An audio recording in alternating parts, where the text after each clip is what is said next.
avoir créé cette formation? Nous partons d'un constat très clair.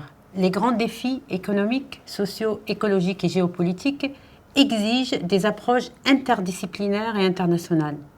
Le parcours Digital Business et Intelligence Artificielle croise des savoirs pratiques pour former des étudiants capables de penser la complexité et agir dans des organisations globales et locales. Quel est l'objectif principal de la formation? Nous avons deux objectifs principaux. Le premier, construire une culture académique solide et multilingue. Le deuxième, développer une capacité d'analyse et d'action dans un contexte international et concevoir des solutions digitales qui intègrent l'intelligence artificielle dans des processus métiers et qui permet de mesurer la performance et d'assurer la conformité, notamment par rapport à l'éthique. En quoi cette formation est-elle vraiment différente? Notre différenciation tient à la jonction entre deux notions, l'international et des compétences techniques. Au-delà des KPI, on outille les étudiants sur des compétences opérationnelles très rares. Par exemple, capacité de faire des prototypes d'intelligence artificielle avec l'aide de la décision. Utilisation des processus de data mining. Utiliser des technologies comme les API et des microservices et être capable de gouverner de la data avec des techniques développées actuellement. Quelles compétences concrètes développe-t-on ici? On a différentes compétences concrètes qu'on développe au sein de cette formation. La première, c'est être capable de s'approprier des outils numériques avancés qui concernent le business development ou le marketing digital, notamment le CRM, le SEO. Être capable de concevoir et de piloter des solutions à l'international. Être capable d'utiliser et de manager des solutions de marketing dans des équipes multidisciplinaires. Être capable de comprendre les contraintes techniques liées à la RGPD. Et quand même concevoir une vision stratégique de son activité et dans son business. Comment apprend-on dans cette formation?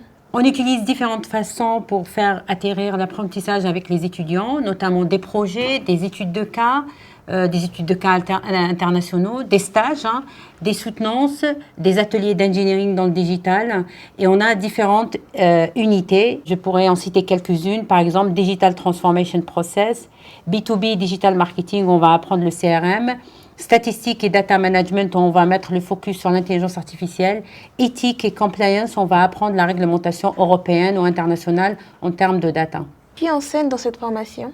On a fait le choix d'avoir deux types de formateurs au sein de cette formation. Des enseignants-chercheurs engagés sur des réseaux internationaux de recherche, mais aussi des professionnels capables d'apporter un regard professionnel, notamment des consultants, des marketeurs, des managers. Cette hybridation académique et terrain garantit une rigueur et une applicabilité immédiate en entreprise. Et après la formation, que deviennent les étudiants? Il y a plusieurs débouchés possibles. On peut être business developer, donc commercial, consultant dans le data et le digital. On peut être marketeur, on peut être chef de projet dans la transformation dans des projets digitaux. On peut se retrouver dans la logistique, dans le contrôle de gestion. On peut être acheteur aussi. La polyvalence de la formation permet d'occuper plusieurs typologies de postes au sein de l'entreprise. Pourquoi choisir cette formation aujourd'hui? Parce qu'on y associe une ouverture internationale, une exigence technique avec des outils techniques, une responsabilité, ça veut dire on apprend à être manager. Vous y apprenez aussi, autant qu'étudiant, à penser, à agir dans des organisations globalisées, en apportant des solutions concrètes et mesurables.